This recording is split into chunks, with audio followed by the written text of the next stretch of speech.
დიახ, ჩვენ ვიმყოფებოდით გურჯაანის საავადმყოფოში, ჯეოჰოსპიტალში, სადაც მკურნალობს გაერთიანებული ოპოზიციის ერთ-ერთი აქტივისტი, რომელიც გუშინ, როგორც ოპოზიციის წარმომადგენლები აცხადებენ, ზონდერებმა სემეს, მას ჩაუტარდა დღეს დილით გადაუდებელი ოპერაცია. ამის შემდეგ უკვე ჩვენ ბრუნდებოდით თბილისში, რა დროსაც გურჯაანის გამოსასვლელთან შევნიშნეთ, რომ ოპოზიციის ლიდერების ავტომობილები იყო გაჩერებული, მათ შორის ის მანქანა, რომელშიც იმყოფებოდა დავით კირკიტაძე.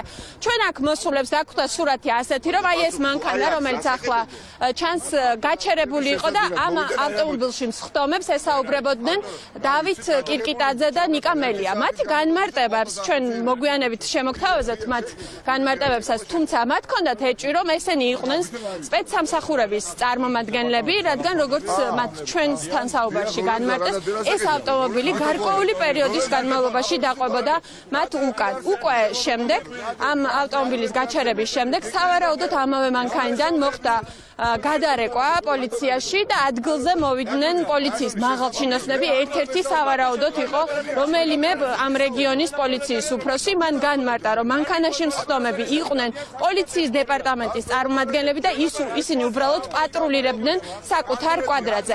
ამის შემდეგ უკვე პოლიციის წარმომადგენლებმა, რომლებიც რამდენიმე მანქანით მოვიდნენ ტერიტორიაზე, დაიწყეს დავით კირკიტაძის მანქანიდან გადმოყვანა. მათ უკვე გამზადებული ჰქონდათ ბრალის დადგენილება, რომელიც გააცნეს კირკიტაძეს და თქვენ უკვე მოისმინეთ დავით კირკიტაძის პირველი განმარტება დაკავების შემდეგ.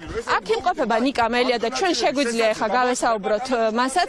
ბატონ ნიკა, როდის გახდა ეს მანქანა საეჭო თქვენთვის? თქვენ უკვე აღნიშნეთ, რისთვის ვიყავით და მედიაც ესწრებოდა, არა მხოლოდ თქვენი ტელეკომპანია, არამედ რამდენიმე სხვა მოვინახულეთ უმოწყალოდ ნაცემი ჩვენი თანამებრძოლი, რომელსაც უმძიმესი ოპერაცია ჩაუტარდა და ახლობით საათნახევარი რაც ჩვენ ვართ გურჯაანში. ამ საათნახევრის განმავლობაში დაყვებოდა 2 ატოსატრანსპორტო საშუალება, ანუ გვითვალთვალებთ.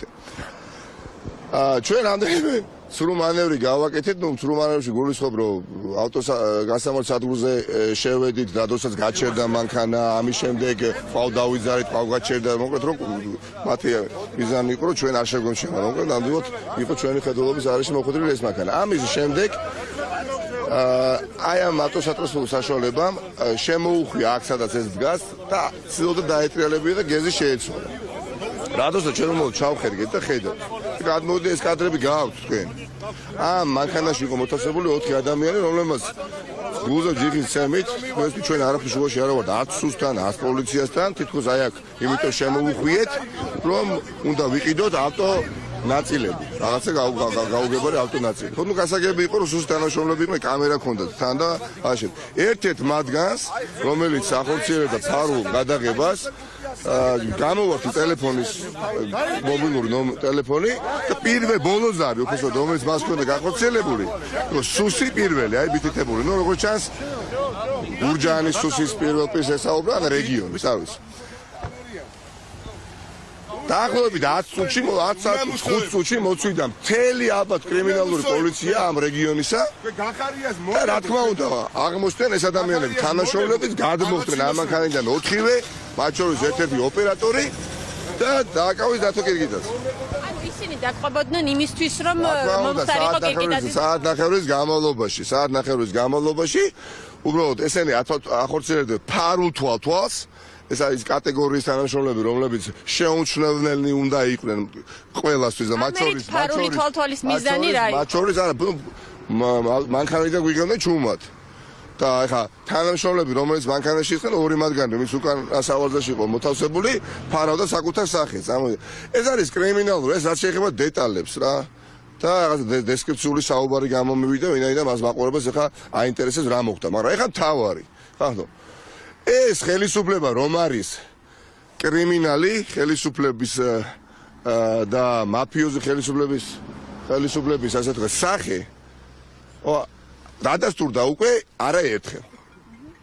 ყველაფერი და ესენი არიან ლაჩრები, ანუ კოლექტიური ზაზა პაპუაშვილები. დიახ, ზაზა პაპუაშვილები არიან. ზაზა პაპუაშვილებში გულისხმობ აი ეს ლაჩრულად, ისე არა რომ ადამიანები თუ კი დასაკითხია, თუ კი პასუხი უნდა ააგოს, გასაგებია ვინ გაურბის, მაგრამ აი ახლა სადაც ვდგევართ, ნათია, ჩვენ აი აქედან ზუსტად 2 კილომეტრში ცხოვრობს 2 თავდასხმელი, რომელიც არის იდენტიფიცირებული და თავდასხმა განახორციელეს გუშინ იმ აქტივისტზე, რომელსაც უმძიმესი ოპერაცია ჩაუტარდა და არანაირი პასუხი მათ არ მოეთხოვა. 2 ველიციხეში და 2 შიგ გურჯაანში ცხოვრობს. ანუ 4 ადამიანი, რომელიც არის ჩვენს მიერ იდენტიფიცირებული, ვიდეო კადრები არსებობს, როგორც ხელკეთილ უსწორდებოდნენ, ყბამოტეხეს ორივე ყვაზე ჩაუტარდათ ოპერაცია ცხვირი თავი, ხო? იმ ადამიანებს პასუხს არ თხოვს კრიმინალი გახარია. არ თხოვს პასუხს. ვინაიდან ის არის ქართული ოცნების შინაგან საქმეთა მინისტრი და რაც უფრო მეტ ასეთ სისულელეს გააკეთებ უახლოეს დღეებში, ხო, მით უფრო ძალიან მალე დასრულდება გახარიას ხელისუფლება. ეს არის 2x2 4. ჩვენ გვაქვს გამოცხადებული ომი კრიმინალების მხრიდან და ეს გამოწვევა მიღებულია კრიმინალებო, მაფიოზებო და კანონისა და კონსტიტუციის ფერქვეშ განთავებო. 50 ადამიანი შეუვარდა დღეს დილის 8 საათზე დათო კირკიტაძეს ოჯახში და კარები ჩამოვიდა, უბრალოდ ვერ გატეხეს კარები. როდესაც აი ახლა რო ჩავსხდეთ ჩვენ კუთვნით ავტომანქანებში, მივადგებით იმ ადამიანებს, ვინც გუშინ უმოწყალოცემა ერთი ჩვენი მეგობარი. და რატო არ ვცემთ მათ პასუხს? იმიტომ რომ არ უნდათ. რატომ არ ჟიან ახალქალაქის მოძალადეებს? იმიტომ რომ არ უნდათ. რატომ არ ჟიან იმ ერთ ადამიანს, რომელიც ასევე იყო გარეული რაჭაში ონის პარტიის თავმჯდომარის დაჭრაში? რატომ არ ჟიან სარალიძეს შვილისკვლელებს? იმიტომ რომ არ უნდათ. რატომ არ ჟიან მაჩალიკაშვილის შვილისკვლელებს? იმიტომ რომ რომელი ერთი ჩამოთვალო. ამიტომ თქვენ ეს არ გინდათ? ჩვენ გაიძულებთო, თქვენ ეს გააკეთოთ. დიდი მადლობა. ეს იყო ნიკა მელიას განმარტება, გაერთიანებული ოპოზიციის ერთ-ერთი ლიდერის. მაყურებელმა იხილა ეთერში უკვე როგორ მოხდა დავით კირკიტაძის დაკავება. ის ამ დროისთვის გადაყვანილია კახეთის პოლიციის დეპარტამენტში. სავარაუდოდ უახლოეს საათებში მასთან ჩამოვა უკვე ადვოკატი გიორგი კონდახაშვილი.